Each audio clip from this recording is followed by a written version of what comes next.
Hello, Erika.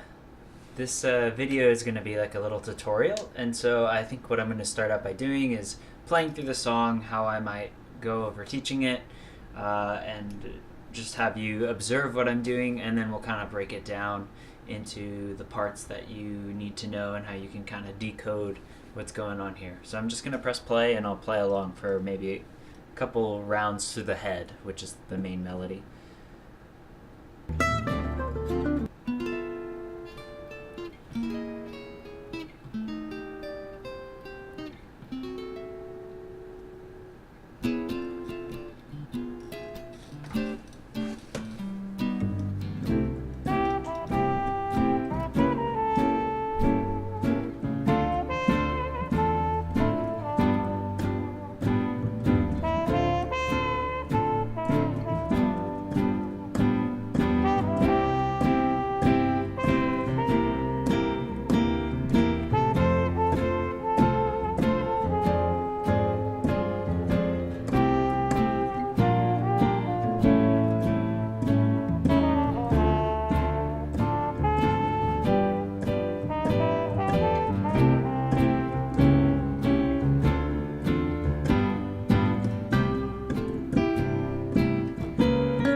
Alright, so that's like a general overview of what you might aim to. The first time is probably what we're going to go over, and then the second time through I was playing the melody in the right hand and the left hand was doing the chord stuff. And then you could eventually learn how to solo over all this, but we're going to keep it nice and easy. We're going to keep it slow. And I'm going to have my screen up here just so and I'll make reference to the sheet music, so it might be helpful to have that in front of you as you're doing this. So as we look at the sheet music, at the very top, the first line, and it has the treble clef and the 4/4, we see that we're in 4, and so when we're doing that accompaniment rhythm, our right hand's always going to be in groups of 4 chords. So like in that first measure, so I'm doing 1, 2, 3, 4, 1, 2, 3, 4, so on and so forth. And we're actually going to look at the P Django version, which is halfway down on the page, just because that's a little bit more accurate. So if we, accurate to the recording, I mean to say. So if we take a look here, I don't really want to be paying attention too much to the notation as far as on the staff. You're probably familiar with this from trumpet, but I want to take a look at all of the chord symbols are above, because that's really what I'm looking at as I'm going through this. And I'm also, when I play the melody, I'm looking at the staff, but you can learn things a lot faster if you know these chord symbols representing the notes. So without further ado, we start out on our C, that's in the first measure, and we're just going to focus on left hand. So I want you to have 5 fingers over 5 notes maybe, and you put your pinky on that C, and then the next note, it says C minor 7 flat 5, and that's a pretty involved chord. So for now, I think it might be most appropriate to ignore all of the extra stuff, the 7s, the 5, the numbers. Just focus on the actual note name. So that's a C sharp, which you know. So you can play in the bass, you can just play a C sharp. Then the next one is D, so we're just walking up in half step. And then we go down to a G, and it says G7. Again, let's take it one step at a time. Ignore the numbers, because if you just play the G chord, it's going to sound right as well. So if we go back to the top, it's thumb on C sharp, or thumb on C, pointer on C sharp, then a thumb on D, and then down to the G on pinky. And then it goes back up to D, and then back down to G. We're in the second line through. And then we go to C. Here we see a C7. And so again, we're just going to ignore the numbers for now in the left hand. You're just going to play that C. We're playing what's called the root, or the one of every chord. And then now we drop down. So our thumb should be on 1 there on the C7. And then we're going to drop down onto our pinky, down to the F. If your 5 fingers are over 5 notes, it'll already be there. And then you could do that F again for the F minor 6. We're just going to play the F. Now we're going to do hop up to the C. Then there's a B flat and an A. So we go C, B flat, A. It's C, B flat, C, B natural, flat 13. So don't worry about the flat. It's just C, B, A. So what you'll notice there is there are 2 symbols, the C and the B, in one measure, whereas all the other measures have 1 symbol in every measure. So we're doing half notes or 2 claps for every one. So if it's 1, 2, 3, 4, C, 2, 3, 2, 1, 2, 1, 2, 3, 4, 1, 2, 3, 4. Yeah. So with fingerings, maybe we do thumb, pointer, middle, 1, 2, 3. Then the next measure is a D. Again, we're ignoring the minor 7 for now. Then D, and then our thumb's on D. So now our pinky can come down to that G. And then we get to C. And notice in these last 2 measures, there's a C. It goes from C to C sharp to D to G. And there are 2 in every measure. So we're going to do 1, 2, a 1, 2, a 1, 2, a 1, 2. Kind of has a nice bass rhythm to that. So, yeah, so that's the left hand. Let's go through a repetition of that. And just left hand. So get ready.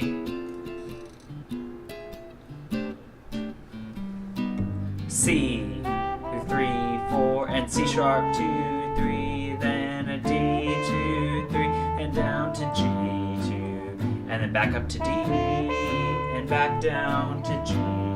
Now thumb on C, and stay on C. This one's 1, 2, then we go down to F, pinky, 3, and F again, 2, 3, then a C, then a pointer, middle, 2, 3, then thumb on D, and down to G, 3, 4, a C, and a C sharp, and a D, and a G. It'll be completely natural to get kind of lost in this process. So don't get discouraged. All right. So now what we're going to do is we're going to go over what the right hand is doing. So again, we're going back to the beginning.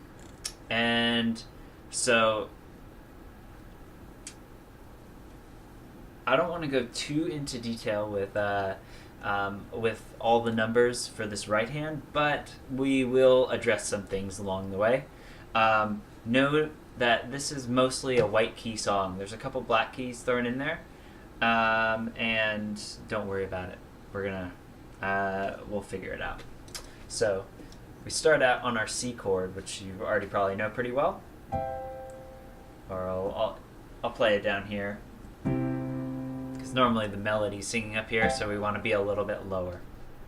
So we start on our C, and then what's interesting about this chord, the C sharp minor 7 flat 5, is the middle and the pinky stay in the exact same spot. The thumb moves up a half step to C sharp. So it's a really easy switch. And then for D, we go to our D chord, all white notes, play one, skip one, play one, skip one, play one, and then down to G. So then it goes back to the beginning, C, thumb moves up to C sharp, then to D, and down to G, and back up. And now let's keep on going. Second line, we go back up to D, and then back down to G, and then back to C. Now here we have our C, and then it's going to a C7. So this is actually kind of a nice trick when you have a C and then, or you have a note chord and then you have the 7 of that chord. You play the chord first, and then on the 7 you move the thumb down, but the middle and the top stay, and the thumb just moves down 2 half steps. So it should be on a B flat. So C chord, and then it moves down a whole step. So you skip one to C7. So we go C, C7, and then we go to F. C, C7, F. And now here's an interesting part on the third line. So we go from F chord, then it's an F minor 6. So all I want you to do is that middle finger in the F chord, I want it to move down, and it'll turn into a minor chord. So in context, that's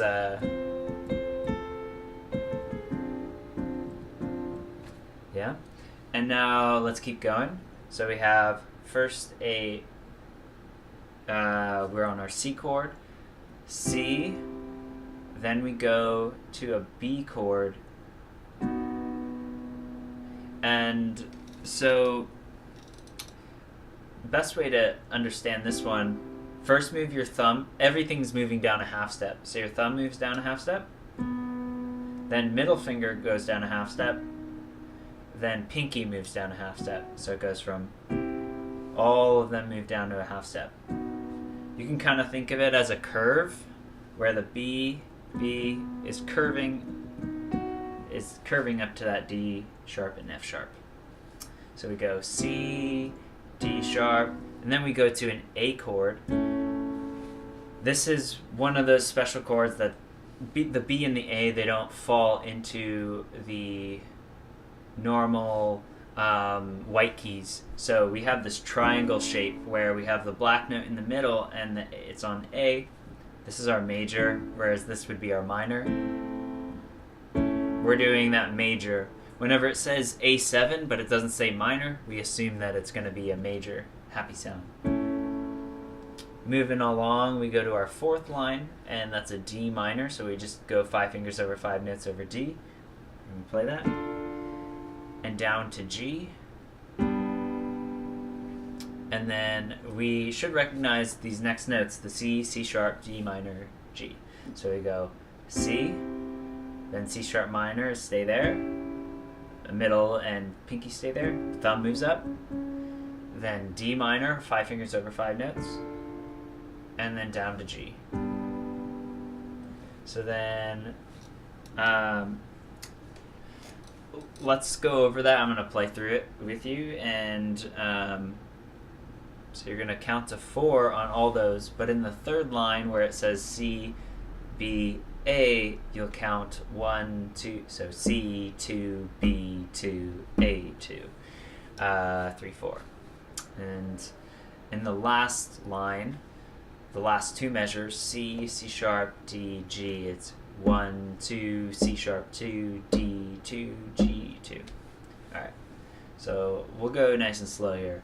1, 2, 4 on C, 1, 2, 3, 4, 1, C sharp. Now we're going to D, 1, 2, 3, down to G, and up to D, and back to G. You should be hand separate right hand right now. then C. 1, 2, 3, then to C7, move that thumb down a whole step. 2, 3, and then F. 2, 3, F minor, so you move the middle finger. Then C, then these weird black notes, then this triangle chord, the middle on the black note. 2, 3, 4 to D, 5 fingers over 5 notes. Then G, then C chord, thumb moves up to C sharp, and D. Yeah, let's do that one more time through. Alright.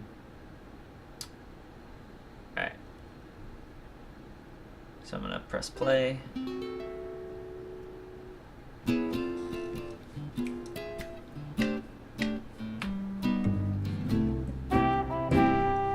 C sharp, then to D, and down to G, and back up to D, and then back down to G. Then we go to C, C, don't forget your thumb moves down a whole step here. 2, 3, then F, then move that middle finger down, then C, B, 2, A, 2, 3, D, and down to and then here comes every 2. C sharp, and a D.